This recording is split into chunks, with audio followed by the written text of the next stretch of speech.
na gaya ma Buharin nan gabaki daya sa mutane a yunwa. Wallahi ka daɗa numfashi na.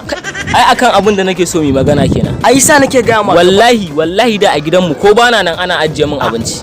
Amma ban da yanzu. Ai yanzu ka san saboda me ma nake jira nake a gama in fito da shi. Za mu ci ragawa kenan. Kai daga san komai. A hakan yayi. Ja girki. Gaskiya ne. Amma ko salam.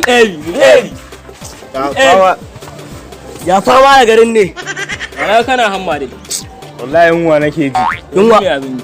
Shiga za ka fito mana da abinci. Na, kai dai da wajewa. Kanshin miyar ya ji. Ai kawai idan za mu ciyayya na yadda da wannan. Ka fito da naka, na fito da nawa, man bashi ya fito da nashi. Ka yadda? Ka yadda da hakan? Na yadda. Je ka fito mana naka. Na san an gama. Ai tun kan.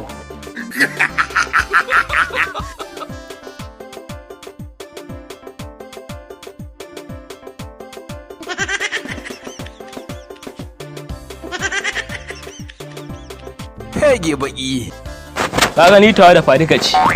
Ni kuma na naman ɗawisu ne a ciki sai an na kowa za a ci nawa.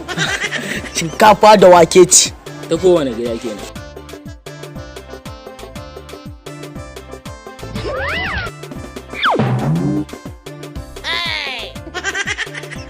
Hege baki.